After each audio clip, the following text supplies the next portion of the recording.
Pemirsa, pemilihan presiden 2029 masih jauh sekali. Pemerintahan Prabowo Gibran baru berjalan sekitar 6 bulan, masih seumur jagung. Tapi mendadak, ada partai politik yang sepertinya tidak sabar bertarung lagi di 2029. Ketua Umum PAN Zulkifli Hasan sejak 2025 sudah menyatakan siap kembali mencalonkan Prabowo Subianto di Pilpres 2029. Masih ada partai lain yang sebenarnya juga terang-terangan mengutarakan isi hati yang sama, tapi ada juga loh parpol yang masih malu-malu bicara dengan alasan Pilpres masih kejauhan. Ya, entah jujur atau tidak, tapi politik pastinya tidak jauh-jauh dari adu strategi untuk merebut kekuasaan. Apalagi revisi Undang-Undang Pemilu segera digodok DPR, sehingga taktik dan strategi harus disusun serapi dan sedini mungkin. Jadi, kalau parpol sudah bicara tentang Pilpres 2029 pada hari ini, apakah ini sebatas cek ombak saja atau strategi untuk meraih kekuasaan yang lebih besar di 2029? Inilah kontroversi selengkapnya mendadak Pilpres bersama saya Zilvia Iskandar.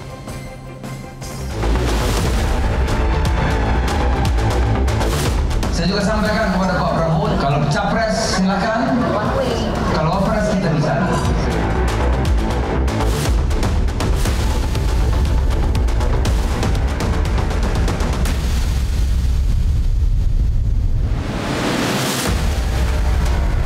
Kalau kita sih pemerintah baru 6 bulan kok udah ngomongin 2029.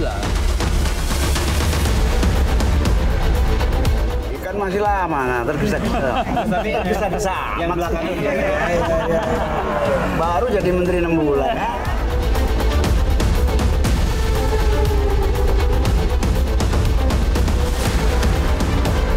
Kalau program-program saya tidak berhasil, tidak perlu saudara calonkan saya terus. Saya kalau mengecewakan kepercayaan rakyat, saya malu untuk maju lagi.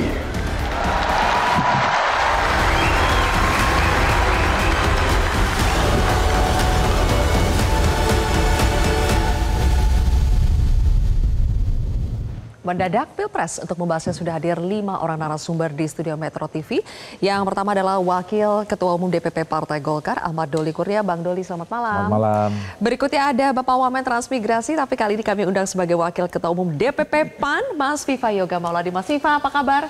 Ya, selamat malam Mbak Sylvia. Malam, kabar baik ya Mas Viva ya? Baik, alhamdulillah. Kemudian juga ada juru bicara DPP Partai Demokrat, Herzaki Mahendra Putra. Bang Zaki, selamat malam. Ya, selamat malam Mbak. Kemudian di sebelah kiri saya ada juru bicara DPP PDI Perjuangan, ada Mas Aryo Seno Bagaskoro. Mas Seno, selamat malam. Malam Mbak Sylvia. Dan juga ada Direktur Eksekutif Carta Politika, Mas Yunarto Wijaya. Mas Tato, selamat malam. Malam Sylvia. Terima kasih semuanya sudah hadir di kontroversi malam hari ini. Pertama-tama saya ucapkan selamat kepada Mas Viva atas terbentuknya struktur kepengurusan baru. Oh iya. Ya. PAN. Terima kasih. Terima kasih ya. Tapi sayangnya nanti Mas Viva, soal pengurus baru PAN ini agak tertutup beritanya karena Ketum PAN Pak Zulhas langsung bicara soal Pilpres 2029. Langsung bilang bahwa siap untuk menyatakan dukungannya kepada Pak Prabowo sebagai presiden di 2029. Tapi pertanyaan saya, itu sebetulnya sudah by design memang akan menyatakan dukungannya atau itu spontannya Pak Zulhas saja? Tidak spontan, jadi antara PAN dengan Partai Gerindra itu kan soulmate. Sudah 15 tahun kita berkoalisi dan ada anggapan kenapa sih kok PAN cepat-cepat mencalonkan Pak Presiden Prabowo kembali, kok tidak tahan gitu. Kan begitu kan kata Mbak Sylvia tadi gitu kan. Jadi perspektifnya bukan itu.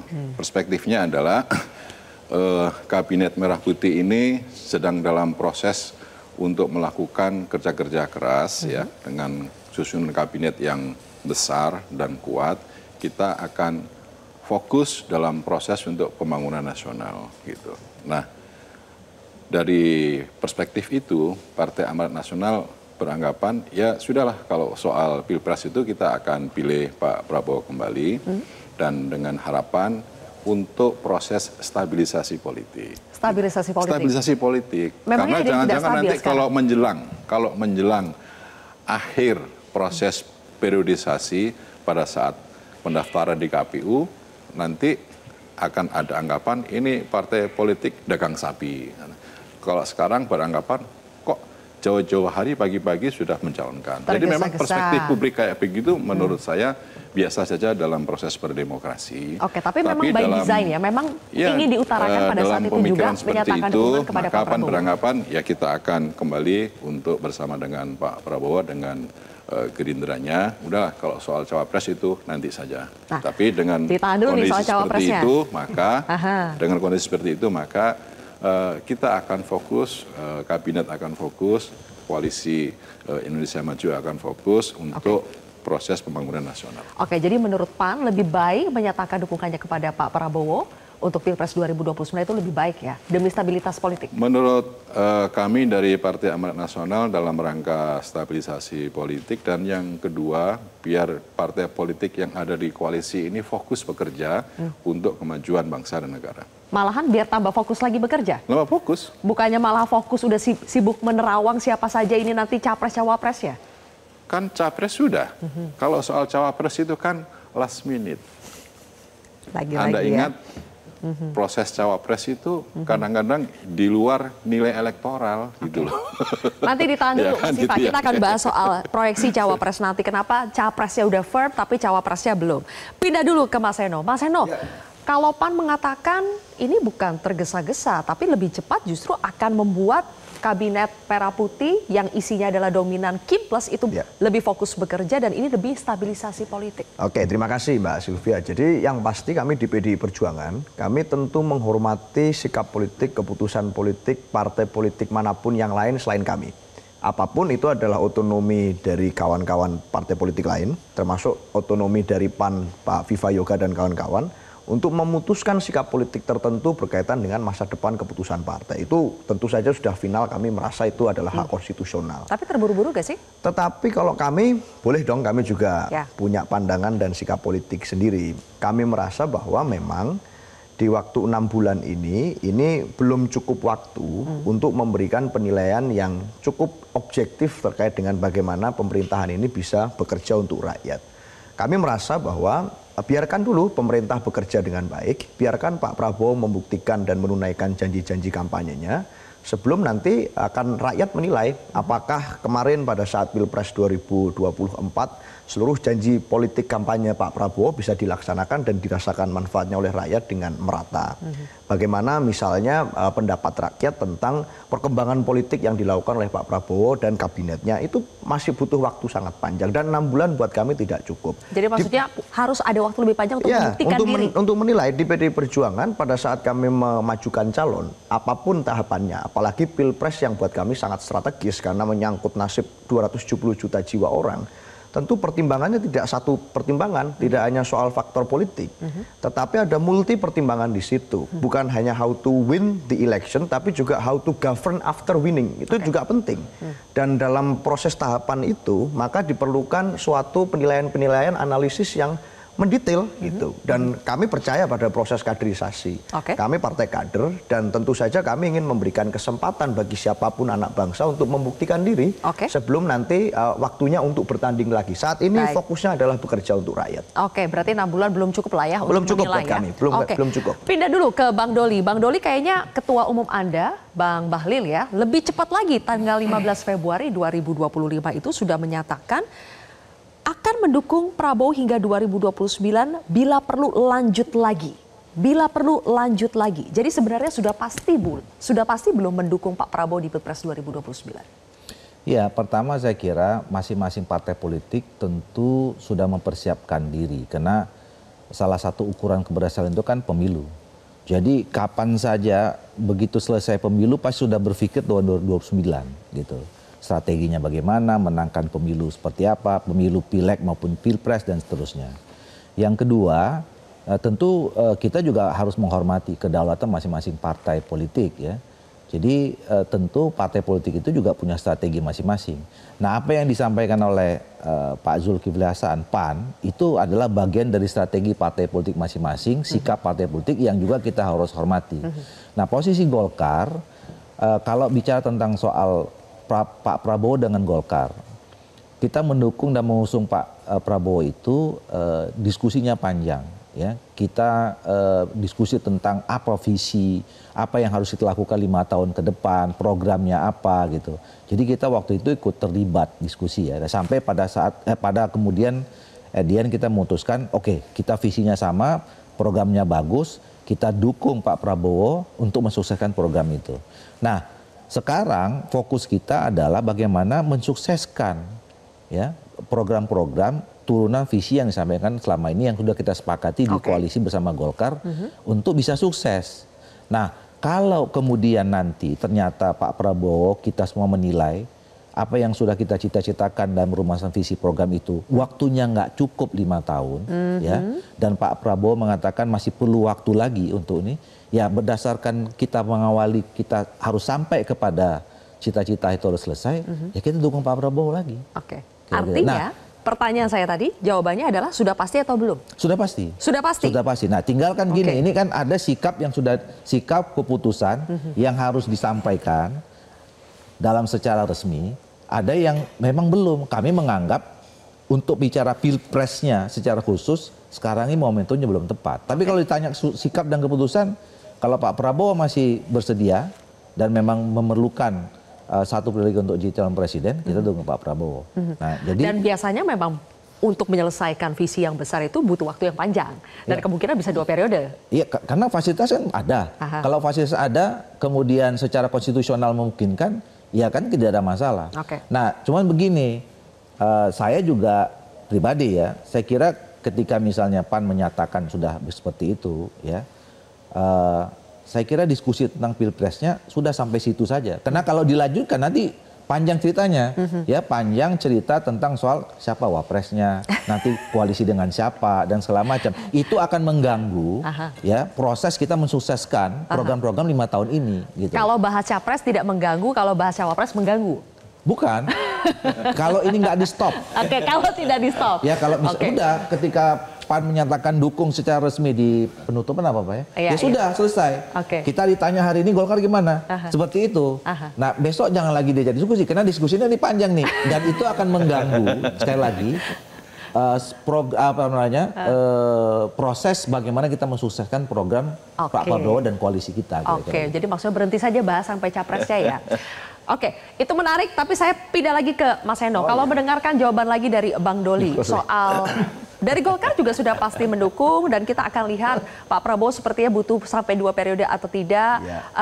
PDIP tidak merasa ketika PAN Golkar sudah firm seperti itu apa tidak merasa akan kalah start kalau terlalu lama? Enggak, karena buat kami memang seperti yang saya sampaikan tadi bahwa kalau di PDI Perjuangan buat kami bukan hanya how to win-nya yang penting, tetapi juga how to govern-nya menjadi penting. Nah, hari ini kami berada dalam posisi yang firm sebetulnya. Kami mendukung Pak Presiden Prabowo Subianto dan visinya agar bisa dideliver ke lapangan. Tetapi kan itu butuh pembuktian, itu butuh suatu afirmasi dari masyarakat. Butuh suatu kepuasan dari masyarakat yang tidak bisa dan tidak cukup tentunya untuk diukur dalam 6 bulan.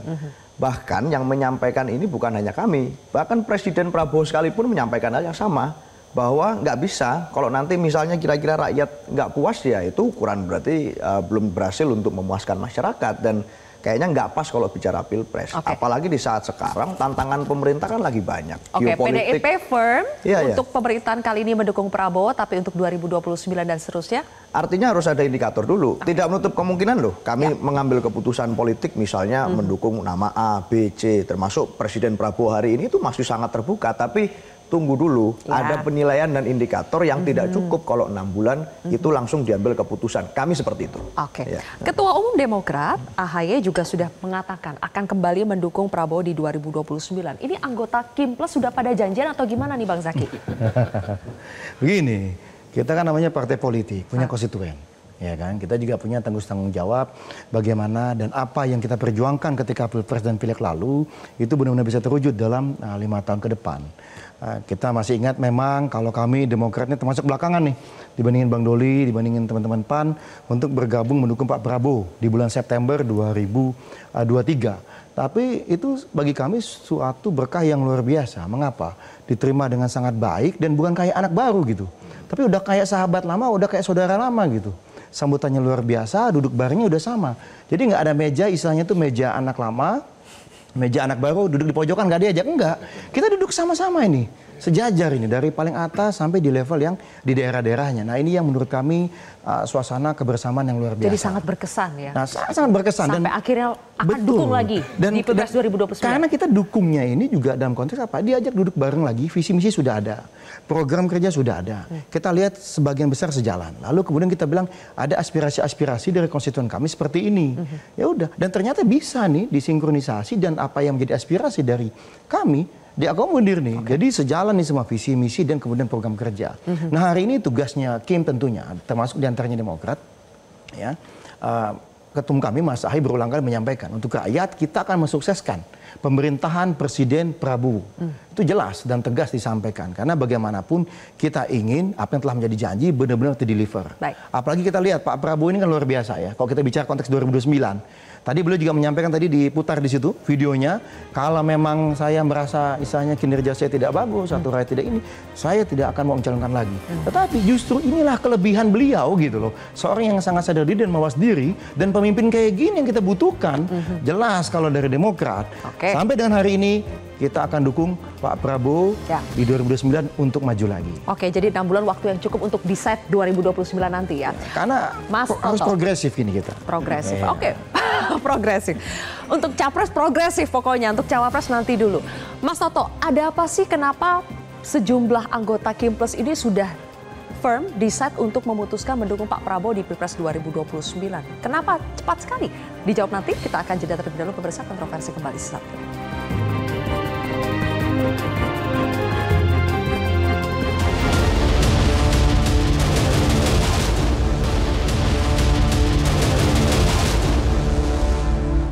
Apalagi buat maju capres. Nantilah itu ya. Kita kerja dulu untuk rakyat. Ikan masih lama, nah, tergesa-gesa. Tapi tergesa-gesa. Yang belakang itu. Baru jadi menteri 6 bulan. Baru jadi menteri 6 bulan. Tunggu dulu ya Mas Siva ya. Itu maksudnya bilang Pak Zulhas itu. Tapi saya ke Mas Toto dulu tadi, sesuai dengan pertanyaan saya tadi ya Mas Toto. Ada apa sih? Kok ini kayaknya sudah 3 setidaknya yang bilang mendukung Pak Prabowo di Pilpres 2029. Baru juga 6 bulan. Pertama fenomena bulan Maldu aja Sylvia.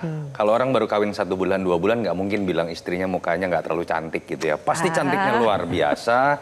Tapi kan kita tahu juga fakta angka perceraian tetap tinggi. Artinya ketika menyatukan 2 manusia dan kemudian bulan madu semuanya indah, itu saja bisa berpisah. Apalagi yang kemudian ikatannya didasarkan pada kepentingan, seperti dalam politik. Yang kedua, fakta empiris juga, ini simptom dari periode pertama. Sehingga semua stakeholder yang tergabung dalam kekuasaan itu memiliki sebuah hipotesa kayaknya masih kuat nih nanti. Entah karena faktor kita pegang logistik, kita pegang kekuasaan, kita pegang perangkat kekuasaan, sampai kemudian yang sifatnya positif, kayaknya kerjanya bagus nih. Saya berharap seperti itu, pola pikir dari teman-teman yang pendukung koalisi. Tapi poin paling penting kan sebenarnya adalah pujian-pujian dari efek bulan madu ini sudah dijawab oleh Pak Prabowo sebagai pasangan dari PAN, Demokrat, dan Golkar. Nggak usah puji gue terlalu berlebihan. Karena gue belum tentu maju. Kalau gue jelek, gue nggak mau maju lagi nih.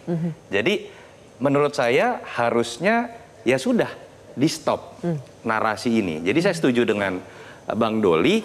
Tapi jangan rakyat pengamat sama netizen yang disuruh stop. Kau yang memulai, kau yang mengakhiri. Yang ngomong PAN, yang ngomong Golkar, yang ngomong Demokrat. Terus kita yang disuruh stop. Mereka juga yang kemudian harus membangun sebuah narasi baru. Karena paling penting, jangan sampai pertama ini kan sudah terlalu prematur ya. Kalau umpama sepak bola, ini baru menit 6, kemudian sudah bisa diklaim siapa pemenang seakan-akan bahwa dia pasti bagus. Yang kedua, yang paling penting adalah logika bahwa harus logika bahwa harus beliau. Ini akan membuat siapapun memimpinnya malas kerja. Makanya saya senang Pak Prabowo jawabnya seperti itu. Karena ketika itu terjadi, yang terjadi adalah saya mau jelek atau bagus, kekuatan koalisi saya akan besar, mesin politik saya akan besar, dan yang paling penting Sylvia, perbincangan ini ujungnya akan ditentukan dari bagaimana saya sih ingin ada komitmen dari ketiga partai ini, akan berbeda psikologinya kalau partai ini tetap berkomitmen terhadap pemilihan langsung oleh rakyat, karena kalau itu yang terjadi, semua partai akan memaksa tanda kutip secara positif Pak Prabowo untuk kerja bagus. Tapi kalau komitmen itu tidak bisa dipegang dan mereka berpikir untuk misalnya pemilihan oleh MPR lah dan segala macam, mungkin mereka tidak perlu berpikir lagi. Memangnya ada gejala itu ya, Mas Toto ya? Pak Prabowo sudah mengatakan dengan jelas dalam konteks pilkada bahwa pilkada seharusnya tidak perlu langsung karena alasan mahal. Ini jangan dilihat hanya pilkada loh. Kalau logika itu diberlakukan di pilkada, bisa dan jadi bagaimana menerjemahkan presidensial seperti itu, sangat mungkin di level pilpres pun akan dilakukan seperti itu. Jadi justru yang kita butuhkan adalah komitmen. Makanya nanti Sylvia nanya komitmennya seperti apa kepada 3 partai ini. Gak usah pakai saya, langsung dengar kok mereka. Sambil dijawab itu nanti, tapi saya ingin memutarkan jawaban dari Pak Zulhas. Oke lah, Capres kita udah bisa bilang kita stop membahas ya. Tapi kenapa sih kalau Cawapres tidak mau dibahas sekarang? Coba kita simak dulu pernyataan dari Pak Zulhas berikut ini. Saya juga sampaikan kepada Pak Prabowo, yang penting buat saya Pak, partai saya besar. Itu yang paling penting. Kalau Capres silakan, kalau Wapres kita bisa.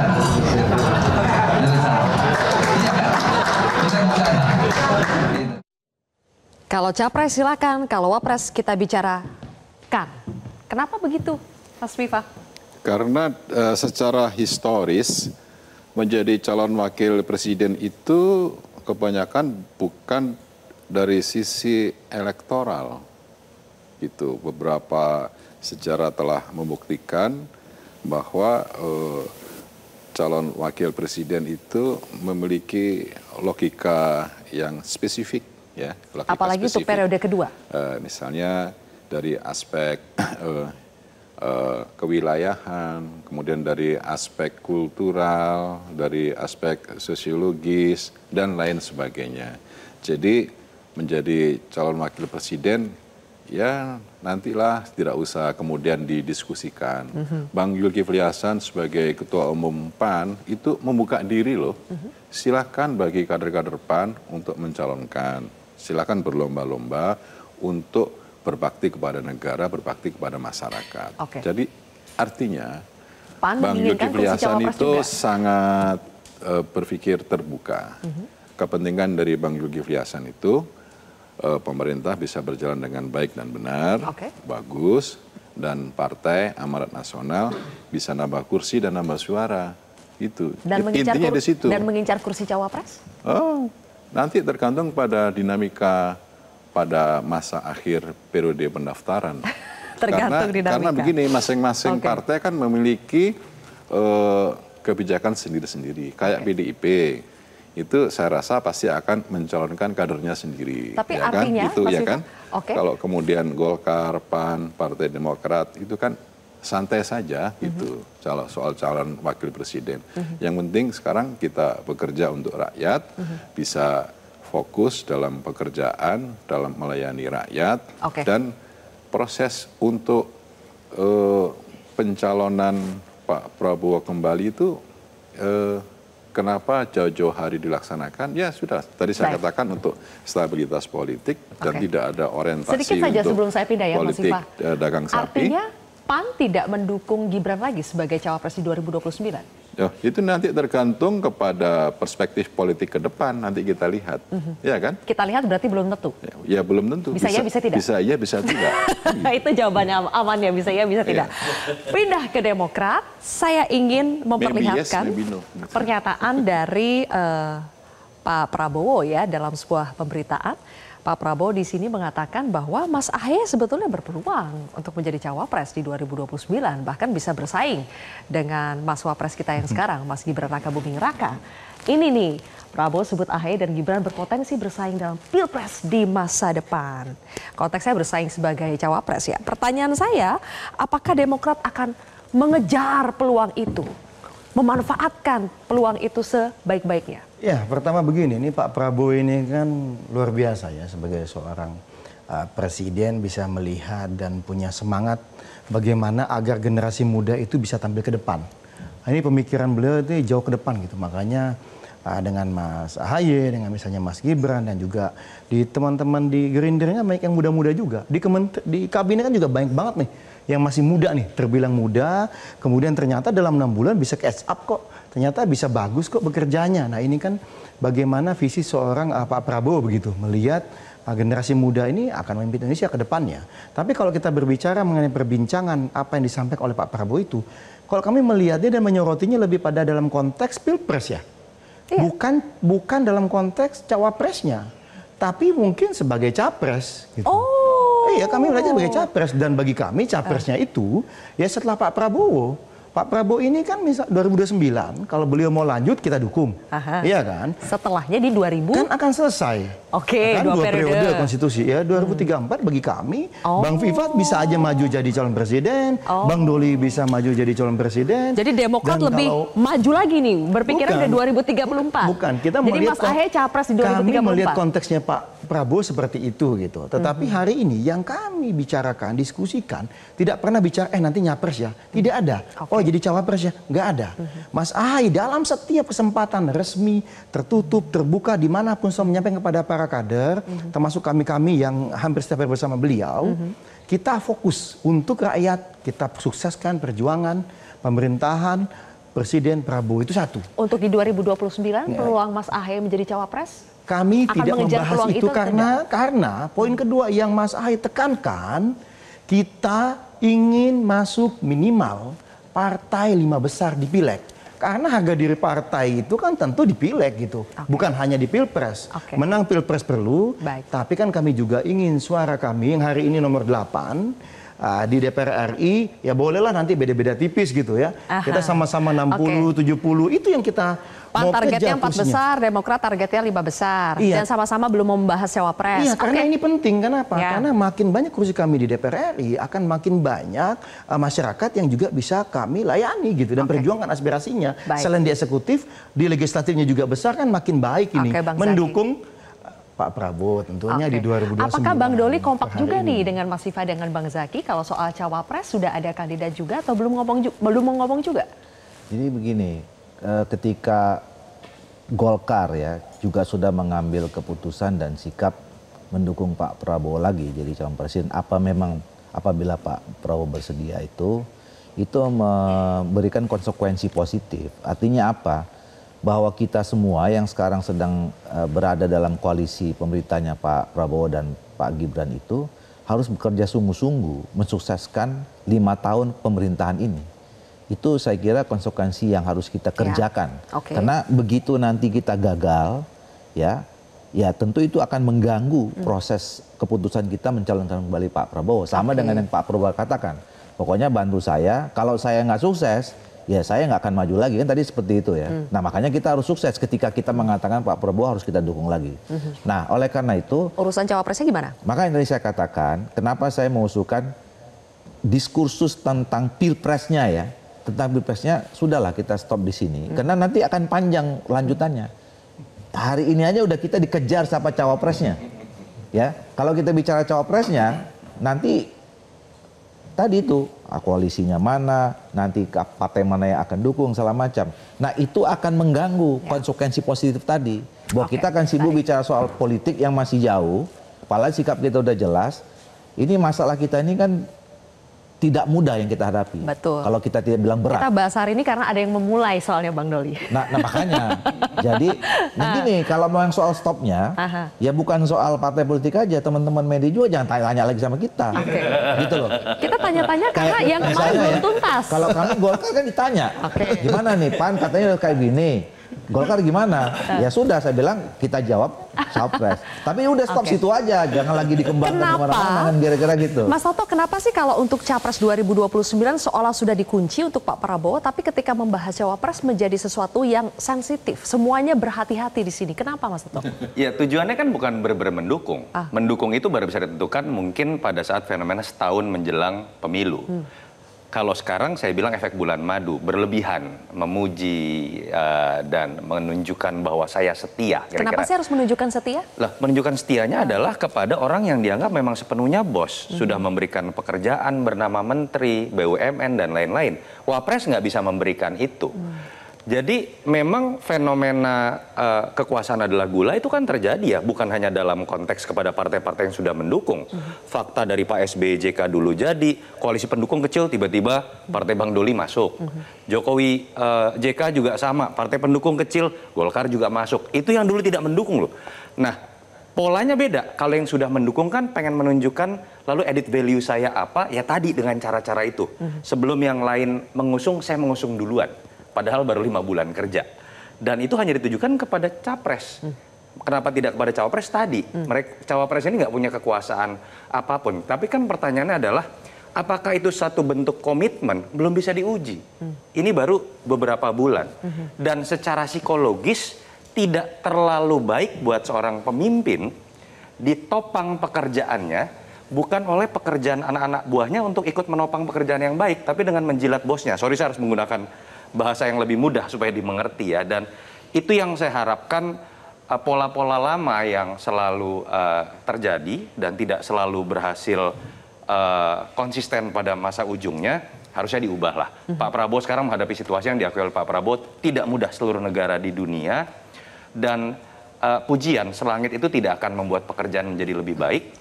Dan tidak serta-merta membenarkan semua kebijakan pemerintah, itu juga akan membuat image presiden di mata masyarakat baik. Yang memang sudah kalah, mau itu PKB, Nasdem, PDI, menurut saya ambil peran lebih keras menjadi pengawas, sehingga kemudian itu akan menjadi faktor penopang baiknya kinerja pemerintah juga. Pilpres sudah mulai panas, padahal baru 6 bulan pemerintahan ini berjalan. Kemudian kita juga menanti sikap dari partai yang tidak dalam satu koalisi pemerintahan, yaitu PD Perjuangan. Sebenarnya apakah bisa menjadi pembeda kali ini? Apalagi kita tahu sekarang batas untuk mengajukan presiden atau presidential threshold itu sebetulnya sudah dihapuskan oleh MK. Dan apakah PD Perjuangan akan mengambil kesempatan itu sebaik-baiknya atau bagaimana? Sesaat lagi pemirsa.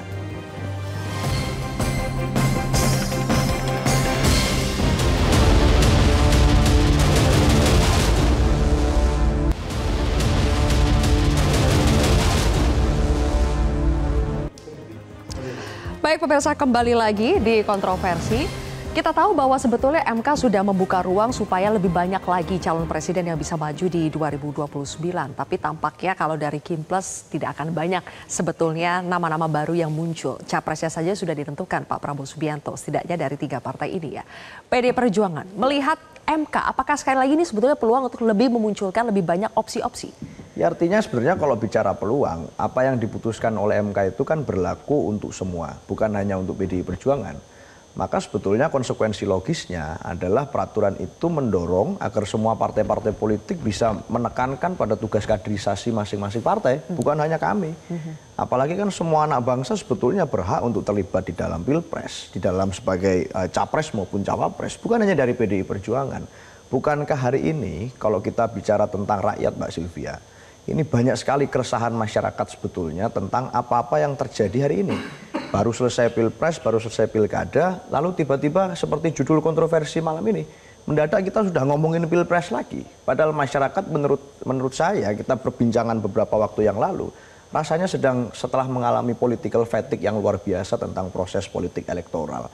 Di tengah krisis hari ini yang masyarakat merasa jenuh terhadap politik, lalu ada berbagai persoalan yang terjadi, geopolitik kita tidak stabil, sebenarnya menjadi satu ceruk yang sangat penting dan bisa digunakan oleh semua partai politik, tidak hanya kami di PDI Perjuangan, untuk memaksimalkan fastabikul khairatnya itu, untuk berbuat berlomba-lomba mencari kebaikan di tengah masyarakat, untuk menguji siapa sebetulnya kira-kira pemimpin yang paling relevan, mungkin tidak sekarang karena sudah ada Pak Prabowo. Tetapi di 2029 kan zaman tentu akan berkembang. Apakah Pak Prabowo tetap relevan?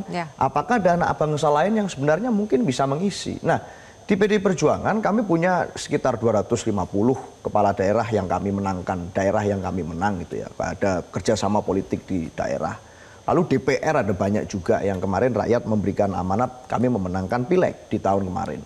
Artinya sebenarnya ada banyak bibit kepemimpinan. Di luar itu pun juga masih banyak lagi nama-nama anak bangsa yang berhak untuk kemudian diuji kualitas kepemimpinannya. Nah, artinya bukan hanya kami sebetulnya yang bisa menguji siapa-siapa nama-nama yang cocok. Tapi semua partai politik. Dan hari ini buat kami akan menjadi tidak sensitif untuk rakyat apabila kami tergesa-gesa bicara lagi tentang Pilpres yang Belanda masih jauh. Itu Mbak Sylvia. Belanda masih jauh. Dan apakah mereka yang sudah membicarakan artinya mereka tidak sensitif?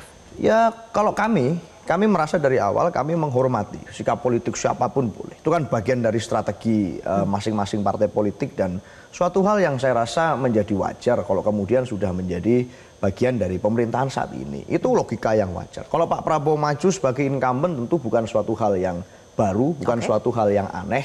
Itu suatu hal yang menjadi suatu logika kekuasaan politik yang wajar. Tapi kalau kami merasa ya akan menjadi lebih fair rasanya kalau kita memberikan kesempatan, bukan fair untuk yang lain juga, tapi juga fair untuk Pak Prabowo untuk bisa membuktikan apakah beliau memang akan bisa mampu melaksanakan seluruh janji politiknya. Itu baik. Ya. Isu Pilpres 2029, Bang Doli, muncul ketika kita juga mendengar bakal ada revisi Undang-Undang Pemilu. Jadi apakah isu ini memang sengaja dimunculkan sebagai entry point sebelum akhirnya revisi Undang-Undang Pemilu mulai digodok? Buat siapa? Buat Golkar? Sebenarnya nggak ada. Itu tadi saya kira ya, posisi penyampaian Golkar dengan teman-teman partai lain kan berbeda, ya, momentumnya juga berbeda. Kami kan pada saat itu, ya baik Pak Bahlil maupun saya kan ditanya merespon soal sikap partai politik lain terhadap Pilpres 2029 gitu. Nah sementara untuk urusan Undang-Undang Pemilu sendiri itu juga sejak awal kita sudah bicarakan ya bagaimana supaya Undang-Undang Pemilu kita ini betul-betul membuat sistem pemilu yang menopang sistem politik kita secara lebih ideal, sistem demokrasi yang lebih baik, kira-kira gitu. Jadi sebenarnya tidak ada, cuman tadi memang kalau soal ini kan banyak akhirnya kita menyikapi soal putusan Mahkamah Konstitusi, ya. Soal putusan Mahkamah Konstitusi yang menghapus ambang batas pencalonan presiden itu kan tidak serta-merta harus ditindaklanjuti, karena tafsirnya harus kita pertegas. Ya. Itu kan message-nya adalah nggak boleh calon tunggal, tapi nggak boleh juga calon terlalu banyak. Tapi dimulai dengan tidak adanya ambang batas presiden. Nah itu yang juga menjadi salah satu kenapa mengharuskan kita merevisi Undang-Undang Pemilu itu. Jadi sekian banyak sekali alasan ya yang memang sudah kita dapatkan untuk memang segera melakukan revisi Undang-Undang Pemilu di luar urusan bicara soal Pilpres. Ada kekhawatiran dari Mas Toto tadi, apakah ini bisa menyerempet sampai ke mengubah bagaimana rakyat akhirnya tetap bisa memilih langsung atau tidak? Apakah akan menyerempet sampai ke situ revisinya Undang-Undang Pemilu untuk Pilpres? Saya kira urusannya panjang ya, karena itu akan harus ada amandemen Undang-Undang 45. Walaupun saya demen nih kalau disebut saya termasuk orang yang saat ini harus kita lakukan amandemen Undang-Undang 45. Tapi bukan soal itu. Banyak hal soal ketatanegaraan kita yang memang harus kita kontemplasi, terus kemudian kita harus renungkan untuk kemudian bisa kita sempurnakan gitu. Tapi kalau soal bahwa kita sudah pernah menjalankan kita udah berikan nih kedaulatan rakyat itu sejauh ini yang memang sudah menjadi kebutuhan ya ini masyarakat. Jadi jangan lagi kita ambil itu ya.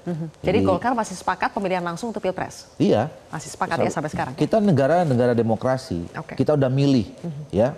Sejak 24-25 tahun yang lalu itu menjadi ikon kita untuk mengatakan bahwa negara ini menganut sistem politik yang demokrasi. Baik. Gitu. Jadi saya kira saya yakin Pak Prabowo juga akan sama pandangannya seperti itu. Untuk Pilpres ya. Mas Viva, sebetulnya sekarang presidential threshold itu sudah dihapuskan meskipun nanti akan dipertegas lagi seperti apa di revisi Undang-Undang Pemilu. Tapi kenapa sih PAN tidak mengambil peluang ini untuk memajukan kader sendiri? Kenapa udahlah Pak Prabowo saja? Tapi dijawab nanti ya Mas Viva dan juga Mas Zaky. Kita harus jeda terlebih dahulu. Pemirsa, kontroversi kembali setelah jeda.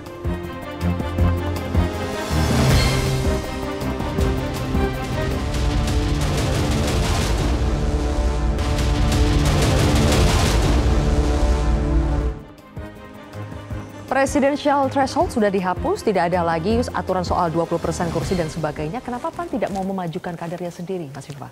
Mbak Sylvia, kami itu bersyukur bahwa untuk politik sudah menggunakan ukuran-ukuran rasional berdasarkan kepada hasil survei. Jadi ukuran-ukuran yang bersifat kuantitatif ini akan menentukan kebijakan dari partai politik berdasarkan kepada riset elektoral.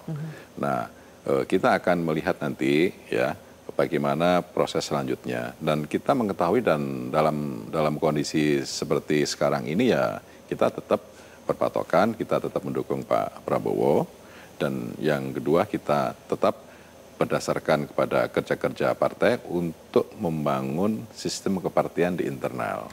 Prinsipnya bahwa proses kedaulatan rakyat berdasarkan kepada konstitusi, PAN tetap berkhidmat bahwa pelaksanaan pemilihan langsung, baik itu pilpres atau pilkada, itu akan menjadi bagian dari perjuangan Partai Amanat Nasional. Karena PAN, karena PAN, karena PAN itu lahir dari rahim reformasi. Dengan kondisi seperti ini bukan berbeda dengan Pak Prabowo, ya kan belum ada proses untuk diskusi sampai ke dalam perubahan undang-undang, kan tidak ada. Yang Pak Prabowo kalau gitu. Yang namanya diskusi itu kan bebas, ya kan. Kalau kemudian sekarang kita bicara capres, ya konteks masing-masing partai itu kan perspektifnya berbeda-beda. Mas Viva, jadi kan? Secara rasional artinya realistisnya begitu. PAN tidak memajukan kadernya sendiri. Tidak seluruh partai politik yang lolos parliamentary threshold itu akan mencalonkan kadernya. Tidak semuanya? Tidak semuanya, meskipun parliamentary threshold itu 0%. Dalam perspektif itulah banyak hal, variabel yang menjadi pertimbangan untuk maju menjadi pasangan calon presiden dan calon wakil presiden. Nah, sekarang Bang Zaky, kalau bisa sekarang, kenapa harus menunggu 2034 untuk menyalonkan AHY menjadi capres? Ya, jelas ya, kalau hari ini Mas AHY, kalau diskusi dengan kami, fokusnya adalah bagaimana beliau bisa menjalankan tugas beliau sebagai Menko Infrastruktur dan Pembangunan Kewilayahan, bisa membantu Pak Prabowo mensukseskan tadi pembangunan infrastruktur dan pembangunan kewilayahan selama 5 tahun ini. Itu fokus kami. Lalu bagaimana kader-kader Demokrat yang juga ada di pemerintahan, termasuk yang bersama Bang Viva misalnya, di transmigrasi itu bisa menjalankan program-program yang memberikan manfaat sebesar-besarnya untuk rakyat. Itu yang menjadi fokus. Jadi saya masih belum tahu ada perbincangan lain. Hari ini itu yang terus kita bahas. Ada program ini, ada infrastruktur. Misalnya terakhir kemarin Mas AHY ke Kertajati, yang sama ini katanya infrastruktur yang sudah dibangun dengan biaya besar, tapi tidak berfungsi dengan baik. Tapi apa yang kami lakukan? Bagaimana caranya uang rakyat yang sudah banyak ke situ kita coba optimalkan. Alhamdulillah sudah mulai ada terobosan-terobosan. Jadi bukan kita biarkan nih gitu ya, tetapi kita fokus bekerja untuk mendukung program-programnya Pak Prabowo. Nah, yang kedua, tetapi memang di sisi yang lain kami menyambut baik ya dan sangat senang sekali ketika ya dalam konteks demokrasi ada presidential threshold-nya dihapuskan. Ini yang penting. Dalam demokrasi itu yang penting kesempatan dibuka untuk semua. Tetapi di sisi yang lain juga ya bahwa siapapun juga bebas untuk misalnya mengambil pilihan itu atau tidak. Inilah yang namanya demokrasi. Dan Demokrat untuk 2029 kalau Demokrat tidak mengambil jelas kesempatan itu. Kalau kami jelas sampai dengan hari ini kami akan mendukung Pak Prabowo untuk maju lagi. Tapi tadi kami senang sekali dan kami berharap kita semua siapapun yang misalnya hari ini masih ingin maju di 2029 ya biarkan maju dan berproses sesuai dengan aturan undang-undang itu. Lebih karena apa sih Mas? Karena sudah mengukur ya peluangnya. Karena Pak Prabowo petahana otomatis peluang untuk menangnya akan lebih besar di 2029. Kita melihatnya sebagai bentuk motivasi gitu. Kalau kita ingin dukung Pak Prabowo kan tentunya harusnya 2029 Pak Prabowo itu kinerja 5 tahun bagus. Kalau Pak Prabowo kinerjanya harus bagus, kan berarti kami harus bagus juga. Sama 5 tahun ini mendukung beliau. Kira-kira begitu. Dan satu terakhir ini, karena takut nanti, Demokrat belum bicara. Demokrat jelas, Mas Toto, nggak usah dipertanyakan lah. Kami pemilihan presiden secara langsung selalu mendukung. Gak akan ada satu pun, sedikit pun geser, mau 1 inci, 1 mili, nggak akan ada. Pilpres langsung, ini adalah bagian yang dulu juga didukung oleh Demokrat, dan kita akan terus dukung, meskipun Mas Toto misalnya lain kali di kesempatan lain bilang, sebaiknya Pilpres tidak langsung. Bagi kami kalau biayanya mahal, ayo kita cari cara bagaimana mengurangi biayanya. Tetapi Pilpres langsung, itu adalah sangat-sangat fundamental dan jangan diutak-atik. Di pilkada sampai dengan hari ini, kami sikapnya juga masih sama. Tetapi lagi-lagi... Ini baru demokrasi, 2 partai berbeda dengan pidato politiknya Pak Prabowo tentang pilkada. Bukan berbeda. Belum ada diskusi. Baik, oke. 2 menit terakhir ya. Mas Seno. Itu kita sudah dengar sikap dari 3 partai anggota Kim Plus. Apakah PDI Perjuangan sebetulnya masih tetap fokus dulu mengawal pemerintahan saat ini atau sebetulnya diam-diam juga sudah mulai menyiapkan kadernya untuk menuju 2029? Ya, kami hormati apa yang menjadi sikap politik dan keputusan dari sahabat-sahabat partai politik yang lain. Itu adalah bentuk tradisi kita untuk menghormati berbagai macam jenis perbedaan sikap yang ada. Tapi kalau kami menganggap bahwa kita memilih dan komit untuk menempuh jalur demokrasi. Demokrasi itu artinya kedaulatan rakyat. Rakyat yang memilih, rakyat yang terlibat, rakyat yang menilai. Baik. Maka dalam proses itu yang dibutuhkan hanya satu, itu adalah urusan dialektika dan waktu. Dan 6 bulan itu bukan waktu yang cukup untuk menentukan apapun. Baik. Apapun juga belum cukup untuk ditentukan. PDI Perjuangan pun belum tentu ya Kami bisa hari menentukan ini tentu siapa. belum bisa menentukan siapa, terlalu dini, sangat dini, matahari baru saja ini mulai harusnya pemerintah mulai bekerja, bukan waktunya untuk kemudian mempertimbangkan bagaimana di 2029 nanti. Baik. Capres saja belum, apalagi cawapres, karena kepemimpinan buat kami harus duit tunggal. Bukan hasil dari kawin paksa atau kawin yang lain-lain. Paksa. Oke.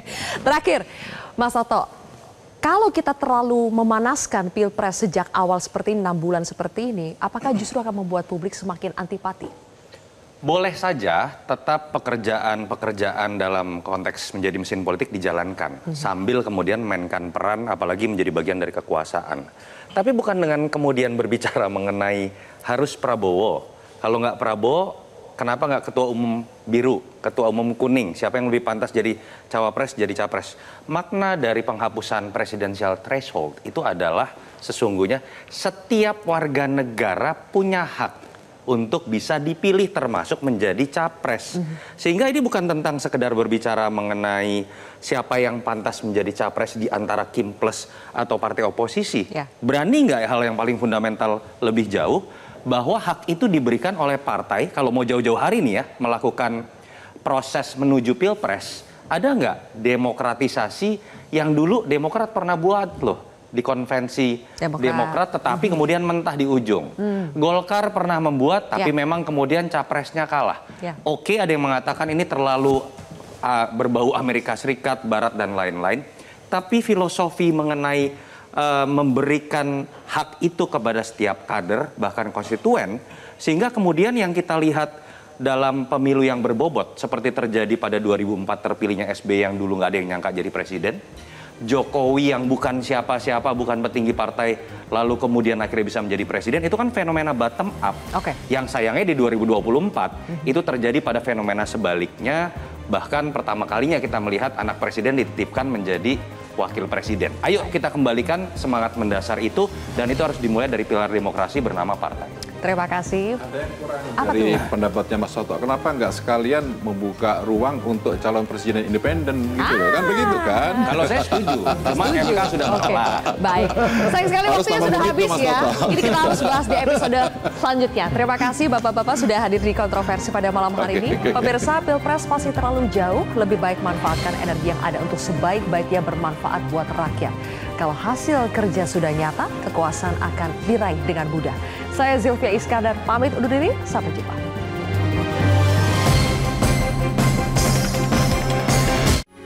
Metro TV. Baru mendapatkan informasi, download Metro TV Extend sekarang.